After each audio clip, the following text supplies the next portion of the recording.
Hello, happy Wednesday, internet user. It's good as a feed. It's time for some hot sauce and beer, per usual, and for also cat distractions, per usual. Today we got one that I found on the curbside new additions list, and the name Melinda's jumped out at me because it's a name I'm pretty partial to. Notwithstanding the home one is Marie Sharp's Beef, that maybe I'll dive into when I get the motivation to do a documentary about a hot sauce drama. But for now, we're just going to appreciate the beauty that is the Melinda's products. This one, it sounds nice. It's got a habanero pepper mash up front, carrots, onion, vinegar, lime juice, garlic, salt, citric acid, and xanthan gum. And repeatedly on the label, it points out that it has a heavy garlic note, heat level 1 out of 5. So yeah, Turcat, you're kind of taking up all the storage space here, bud. You work around the cat. Where's my spoon? There you go. All right. But yeah, it's a little bit of a looser consistency. A little more on the vinegary side with some nice visible chunks in there. And unsurprisingly, we got a little bit of a flow restrictor and a pretty nice aroma. Huh. Actually almost has like a Tabasco-like consistency, except with, plus chunks. Not huge chunks. There's a really tart aroma, a little bit fermented, but also like extremely garlicky. Like it actually is a really strong garlic punch. Oh, I stuck my nose in it now. Don't stick your nose in your hot sauce. That's not how to properly process it.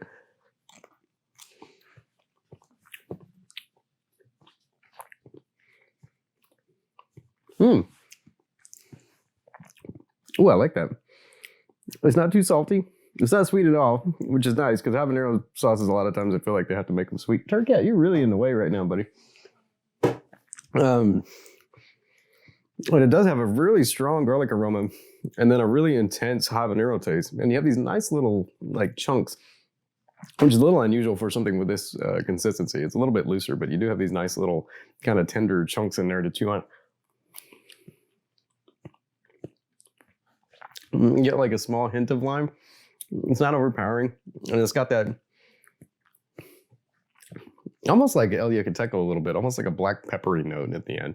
But I appreciate that it's not too salty and that it's not sweet. This is a really good sauce that could like hang out on your food in a versatile fashion.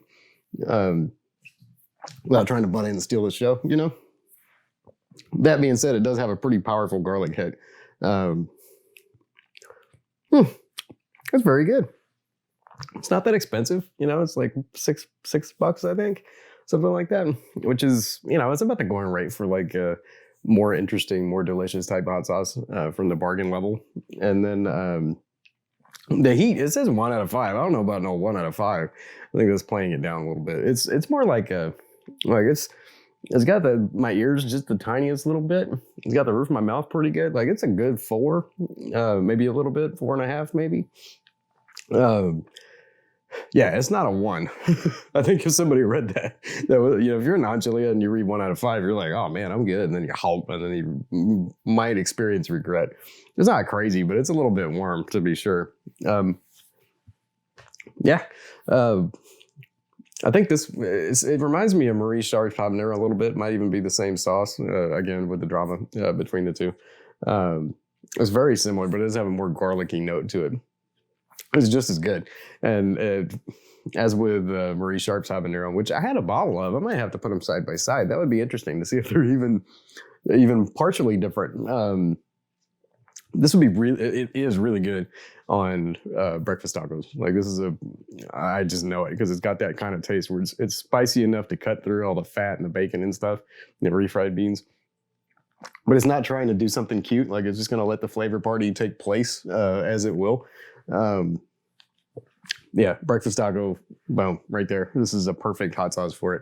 I'm sure it'd be good in a lot of other places too. Like grilled chicken, grilled seafood, I think goes really well with habanero to me. And because they stayed away from the citrus, lime notwithstanding, but they stayed away from like tropical fruits and stuff.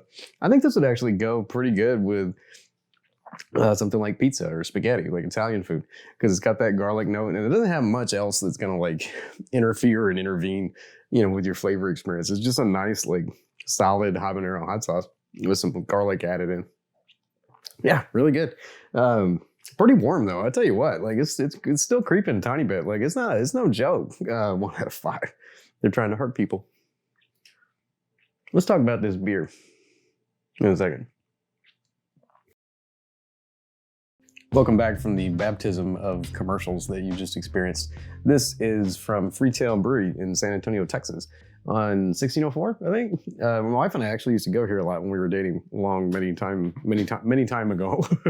But this is their Puro Pilsner, which is what it sounds like. It's, you know, I'll be honest, like I'm not super into Freetail brews a lot of the time. Like their sold out IPA is okay, and then they just tend to have overly bitter beers, and I tend to gravitate more towards the ales and stuff, so I haven't had a ton of their variety. And so I was kind of surprised to see a Pilsner, because this is a little more like working man type beer than I'd normally expect to see on their menu. And so I grabbed it because I really like Pilsner. Pretending to be a parrot. And this is a pretty good Pilsner. Like it's nice and clean and dry. Like it doesn't hang around on your palate.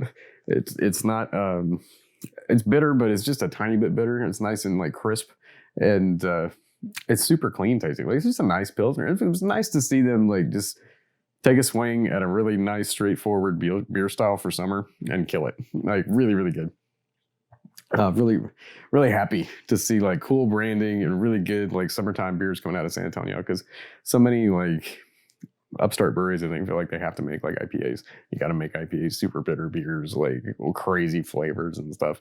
When a lot of times what I'm really looking for is somebody to make something, a classic that's really done perfectly. You know, like a perfect fettuccine Alfredo. You know what I mean? Like it's better than it's. I mean, there's creativity is great, and you want to have all that stuff. But then somebody makes like the perfect cheese pizza with the perfect, you know, San Marzano tomatoes, all that stuff, and then you're like, what else do you need? Like, what else are you gonna put on it? You don't need any of that stuff. It's like a bean and cheese taco. You're good. You don't need to make no other tacos. We do anyway. But then there's beers like Pilsners and lagers and ales and the more basic like beer styles that I really like it when somebody just gets like Bavik Super Pils. Like they just get it perfect. You know, it's just something boring and they just do it perfectly. This isn't perfect, but it's really good. Like it's just a really good, straightforward Pilsner. And I kind of dig that. Thanks, Freetail, for making just like a classic, you know, just a really good drinking beer. Perfectly sessionable. It's great for hot weather, like I mentioned.